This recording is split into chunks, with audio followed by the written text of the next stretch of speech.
You know how sometimes a book just appears out of nowhere? There's no massive marketing campaign, no big movie deal, but all of a sudden, it feels like everyone is talking about it. Well, that's exactly what's happening with The Correspondent by Virginia Evans. On the surface, it's this quiet, thoughtful novel, but believe me, it is making some serious noise. So let's dig in and find out why. I mean, come on. You know you've got something special on your hands when the Wall Street Journal calls it this year's breakout novel no one saw coming. That's not just hype. That's the kind of high praise that makes the entire literary world snap to attention. And it's not just the critics either. This book just hit number 8 on the Amazon charts. That means it is absolutely flying off the virtual shelves. Thousands of people are picking this book up right now as we speak. But this is what really gets me. A 4.6-star average rating from over 17,000 readers. I mean, think about that. Getting that many people to agree on anything is frankly a miracle. It's proof that this story is hitting a really deep and personal chord with a massive audience. Okay, so the hype is definitely real. We get it. But what is this book actually about? What's the story behind the stats that has everybody so completely hooked? Let's dive into it.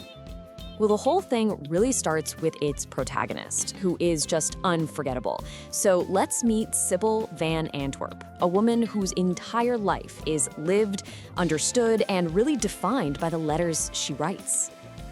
So this is Sybil Van Antwerp. She's lived a full life. You know, she's raised children, she's practiced law, she's seen love come and go. But underneath all of that, her real identity, who she truly is shaped by this quiet, daily ritual she has. And just think about that for a second.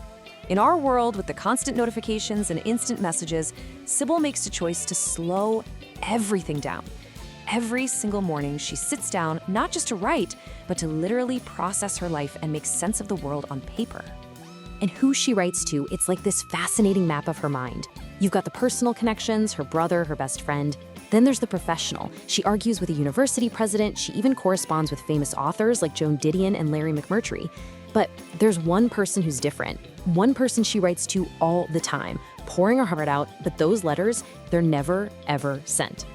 So Sybil's life is built around this quiet, predictable, and very controlled routine. But as we all know, no story stays quiet for long.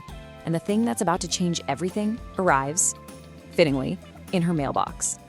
It's such a chilling question, right? For someone who sends so much of herself out into the world through letters, what on earth happens when the past doesn't just stay in her memory, but it actually decides to write back? And just like that, her whole world is shattered. Letters start showing up from someone connected to one of the most painful times in her life. She's suddenly being forced to deal with a part of her story she thought she had buried for good. Then, everything just clicks. She realizes that the key to moving forward, to her future, is sitting right there in that stack of unsent letters. To have any chance of peace, she has to finally turn around, face that past, find a way to forgive, and let that one crucial letter finally be read. So that's the plot that gets everything going. But the real reason this book has become such a phenomenon, well, it's not just the story. It's about the huge, universal ideas that are bubbling up just under the surface. This quote here, it's from the book itself, and it really gets to the heart of the whole thing. This idea that our words, all the letters and messages we send, are creating this magnificent puzzle of our lives, a story that's being preserved for someone else, somewhere to find one day. It's just a beautiful thought. And this is why this story matters so much to so many people. It's about so much more than just a woman writing letters. It's a celebration of the power of the written word, especially now in our digital age. It's a reminder of the beauty of just slowing down. It's about finding real connection, the wisdom that comes with age, and the incredible importance of forgiveness.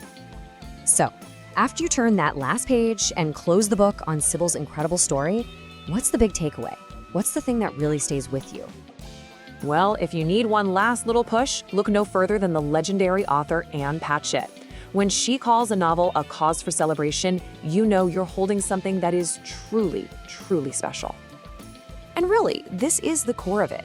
The book shows us that a life that might look small or quiet from the outside can actually hold the most incredible drama, wisdom, and beauty. Sybil Van Antwerp is a character, and her life is a story that will stick with you for a long, long time. And that's the question the book leaves you with. In our own lives, with our texts, our emails, our DMs, our words are still out there, slowly piecing together the story of who we are. So, what story are yours telling?